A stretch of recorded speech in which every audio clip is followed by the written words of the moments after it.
yung ipaliwanag ko ang buong katotohanan.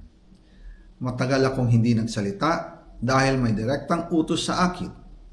Huwag nang bumalik ng Pilipinas at manahimik na lamang. Umalis ako noong July 19, 2025 para sa aking medical check-up. Nakaplanong bumalik pagkatapos ng SONA ni Pangulo.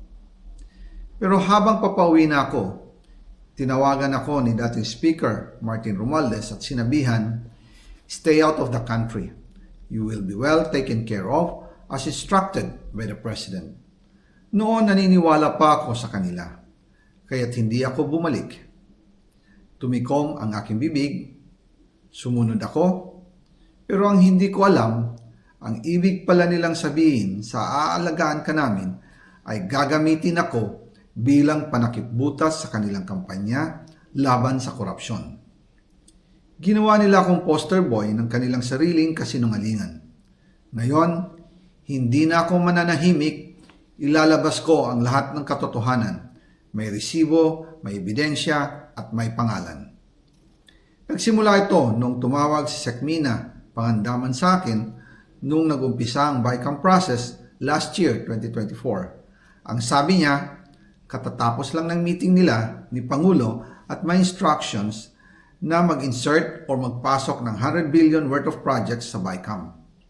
At sinabi pa ni Sekmina, you can confirm with Yusek Adrian Bersamin dahil magkasama sila sa meeting ni Pangulong BBM noong araw na yon.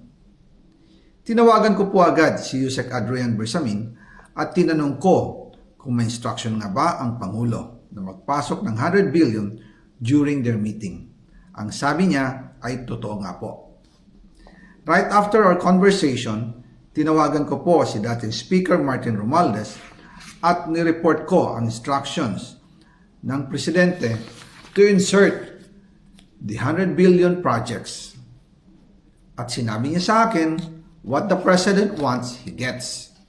After ng ilang araw, nag-set po ng meeting si Sekmina Pangandaman at Yusek Adrian Bersamin sa amin ni dating Speaker Martin Romualdez sa Aguado Building in front of Gate 4 ng Malacanang at nandun din po si Yusek Jojo Cadiz.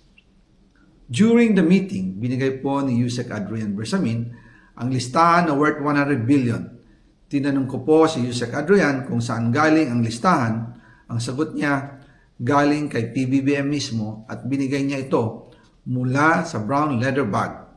Nung sinabi po ni Yusek Adrian Bersamin, yung brown leather bag, naalala ko noong nasa Singapore kami right after the elections of May 2022 sa Hilton Hotel, kami ni dating Speaker Martin and PBBM habang pauwi at pabalik ng Pilipinas, hinabol ng PSG ang brown leather bag at ang sabi ni PBBM, maiwan na lahat, wag lang ang brown leather bag.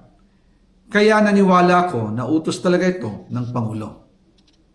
Pagkatapos ng ilang araw, I informed sina dating Speaker Martin Romualdez, Sekmina Pangandaman, Yusek Adrian Bersamin, and Yusek Jojo Cadiz na kung pwede 50 billion lang ang ipasok sa program funds dahil so sobra ang DPWH funds versus sa DepEd. In practice, hindi pwede na mas malaki ang budget ng DPWH kaysa edukasyon. And yung balance na 50 billion, ilagay na lang sa unprogrammed funds for the 2025 budget. Dahil Office of the President din ang nagre-release ng lahat ng unprogrammed funds. Pagkatapos ng isang araw, tinawagan ako ni Sekmina at sinabi ang mensahe ng Pangulo.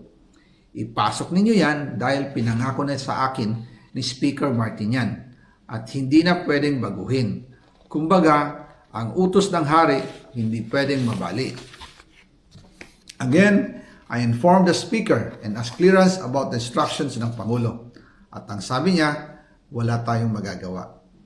Kaya po nagtataka ako kung bakit sinasabi ni Pangulo na hindi niya makilala ang budget.